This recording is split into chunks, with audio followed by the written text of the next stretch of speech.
हरियाणा के गृह एवं स्वास्थ्य मंत्री अनिल विज के प्रयासों से अंबाला को अब जल्द ही डोमेस्टिक एयरपोर्ट मिलने वाला है।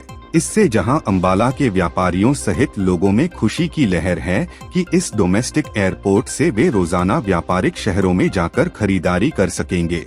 हरियाणा के गृह मंत्री अनिल विज की माने तो उनके अथक प्रयासों से यह संभव हो पाया है और इसका शिलान्यास 15 अक्टूबर को मुख्यमंत्री मनोहर लाल द्वारा किया जाएगा। इस डोमेस्टिक एयरपोर्ट के बनने से यहां व्यापारियों और आमजन को काफी फायदा होने वाला है।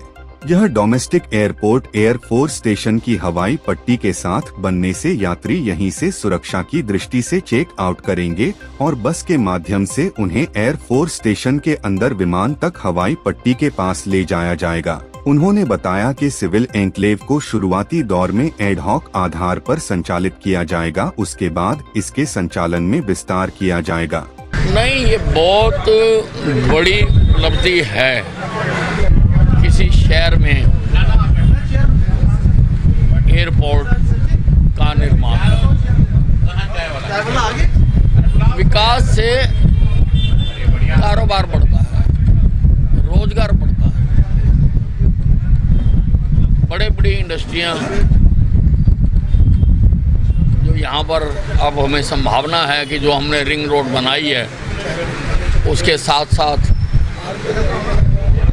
इंडस्ट्री लगेगी तो बड़े कारोबारी अधिकारी सुबह आकर शाम को यहाँ से वापस जा सकते हैं। और थोड़ी हमें मेहनत करनी पड़ी क्योंकि पट्टी एयरपोर्ट स्टेशन की ही इस्तेमाल होनी थी, इसलिए हमें एयरपोर्ट स्टेशन के साथ लगती ज़मीन चाहिए थी।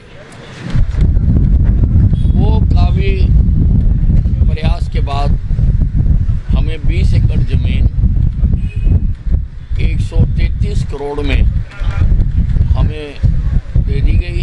हरियाणा सरकार ने सहर्ष 133 करोड़ रुपये जमा करा दिया और गवर्नमेंट लैंड रिकॉर्ड में हरियाणा सरकार के नाम वो जमीन का इंदराज हो गया। पहले नवरात्रे को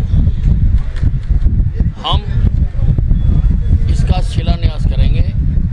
उसके लिए मैंने मुख्यमंत्री जी को कल निमंत्रण दिया और उन्होंने स्वीकार भी कर लिया।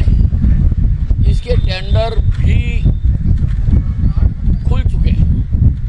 3 पार्टियां आई हैं। अब 3 में से एक को सिलेक्ट करेंगे, जो भी सरकारी प्रक्रिया होती है, और 15 तारीख को हम यहाँ से काम शुरू कर देंगे।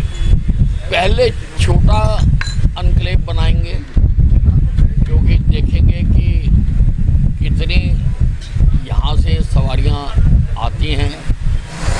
तो पहले तो चेकआउट करके चेक इन करके इस मौके पर आज विभिन्न व्यापारी वर्ग ने ढोल नगाड़ों के साथ फूल बरसाते हुए और अनिल विज का स्वागत करते हुए उन्हें इस डोमेस्टिक एयरपोर्ट बनवाने के लिए बधाई दी। भारतीय जनता पार्टी के सुरेंद्र तिवारी का कहना है कि यह एक अच्छा कदम है। उन्होंने कहा कि अनिल विज ने अपने उस नारे को सिद्ध कर दिया जिसमें वह कहते हैं कि काम किया है, काम करेंगे। उन्होंने कहा कि पिछले 70 सालों में इस तरह के विकास कार्य नहीं हुई जिस तरह के विकास कार्य इस समय हो रहे हैं। तिवारी की माने तो आजादी के समय से पिछड़े अंबाला को अब विकास के पर लग गए हैं। मार्केट एसोसिएशन के प्रधान विनोद जौहर का कहना है कि डोमेस्टिक एयरपोर्ट की 15 अक्टूबर को भूमि पूजन की घोषणा होते ही लोगों में खुशी की लहर है। उन्होंने कहा कि गृह मंत्री के प्रयासों से जो डोमेस्टिक एयरपोर्ट अंबाला में बन रहा है, यह एक बहुत बड़ी सौगात है जिसे अंबाला वासी कभी भुला नहीं पाएंगे।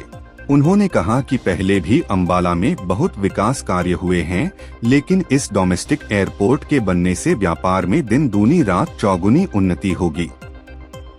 ये बिल्कुल ऐसी घोषणा है जो हमने कभी ख्वाबों में भी नहीं सोचा था। मंत्री अनिल विज जी की मेहनत और लगन और प्रयासों से ये सौभाग्य अंबाला की जनता को प्राप्त हुआ है। अंबाला जो सबसे पिछड़ा था आज़ादी के बाद से, उसको विकास की ऊंचाइयों के पर लगा दिया अनिल विज जी ने, और इससे अंबाला वासियों के रोजगार और अंबाला वासियों के हरियाणा के लोगों को यहाँ से उड़ान भरने का सौभाग्य प्राप्त होगा। और सब्जी मंडी एसोसिएशन का प्रधान हूँ मैं। और अम्बाला कैंट में जो एयरपोर्ट अम्बाला में जो आया है वी साहब की मेहरबानी से, ये अम्बाला के लिए एक सौगात है।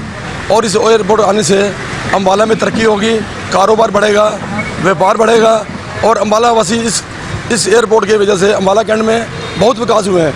लेकिन ये एयरपोर्ट एक अम्बाला कैंट के लिए एक अलग मिसाल है और इस एयरपोर्ट आने से अम्बाला कैंट में व्यापार तरक्की होगी और अम्बाला का नाम रोशन होगा।